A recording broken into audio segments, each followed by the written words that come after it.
ఇప్పుడు మనం ఉన్నటువంటిది అమీన్పూర్ పోలీస్ స్టేషన్ పరిధిలో ఉన్న సృజన లక్ష్మీ నగర్ అనే కాలనీ. ఇక్కడ మొన్న ఒక దారుణమైనటువంటి ఇన్సిడెంట్ జరిగింది. ఇప్పుడు ఏ ఇంటి దగ్గర అయితే మనం నించున్నామో అదే ఇంట్లో ఇన్సిడెంట్ జరిగింది. అదేంటంటే శ్రీజ అనే అమ్మాయి, అంటే ఈ ఇంట్లోకి సంబంధించినటువంటి శ్రీజ అనే అమ్మాయి జ్యోతి శ్రవణ్ సాయి అనే అబ్బాయితో గత కొన్నేళ్లుగా ఇద్దరు కూడా లవ్ లో ఉన్నారు. చిన్నప్పటి నుంచి ఇద్దరు ఒకే స్కూల్లో చదువుకున్నారు, అభిజ్ఞ అనే స్కూల్లో కూకట్పల్లిలో.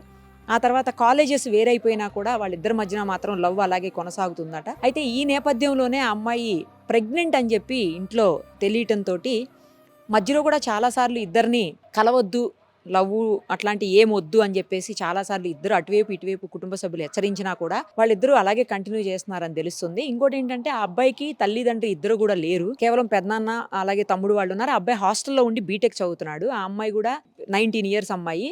ఆ అమ్మాయి కూడా వేరే కాలేజ్లో BCA చదువుతుందంట. సో అలాంటి పరిస్థితుల్లో అమ్మాయి సడన్ గా ప్రెగ్నెంట్ అని తెలిసిన తర్వాత ఇంట్లో చాలాసార్లు హెచ్చరించినా వీళ్ళు మానలేదు కాబట్టి అమ్మాయిని గట్టిగా క్వశ్చన్ చేసేసరికి ఇంట్లో అప్పుడు కారణం జ్యోతి శ్రవణ్ సాయి అని చెప్పేసరికి ఆ అబ్బాయిని మొన్న మధ్యాహ్నం, అంటే మంగళవారం నాడు మధ్యాహ్నం అబ్బాయిని హాస్టల్ నుంచి వీళ్ళ పేరెంట్స్ వెళ్ళి అమ్మాయి పేరెంట్స్ తీసుకొని వచ్చారని చెప్తున్నారు. తీసుకొచ్చిన తర్వాత మరి గొడవ తీవ్ర స్థాయికి తారాస్థాయికి చేరుకున్నట్టుంది. ఆ తర్వాత అబ్బాయిని క్రికెట్ బ్యాట్ తోటి వాళ్ళ పేరెంట్స్, మరి ఇంకా ఎవరున్నారో ఇంట్లో అన్ని డీటెయిల్డ్గా పోలీస్ ఎంక్వైరీలో కానీ బయటపడదు, అబ్బాయిని క్రికెట్ బ్యాట్తో కొట్టారని చెప్తున్నారు.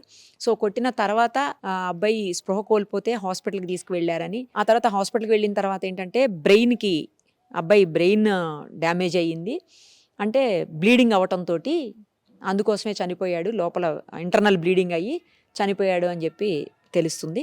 సో అబ్బాయి అయితే ఇప్పుడు బాడీ ఇక్కడ లేదు, ఎందుకంటే తనది పెనుగంచిప్రోలు విజయవాడ దగ్గర, అక్కడికి తీసుకెళ్ళిపోయారు వాళ్ళ పెదనాన్న వాళ్ళు. అబ్బాయికి ఒక తమ్ముడు కూడా ఉన్నారని చెప్తున్నారు.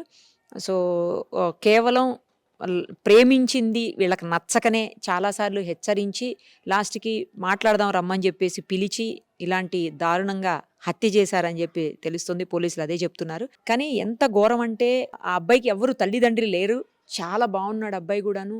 హాస్టల్లో ఉండి చదువుకునేటువంటి అబ్బాయిని ఇంటికి పిలిచి చాలా కాలంగా మాట్లాడుకోవట్లేదని చెప్తున్నారు. అంటే బహుశా వీళ్ళకి తెలిసి మాట్లాడుకోవట్లేదేమో, ఇద్దరును పేరెంట్స్కి తెలియకుండా మాట్లాడుకుంటుండొచ్చు.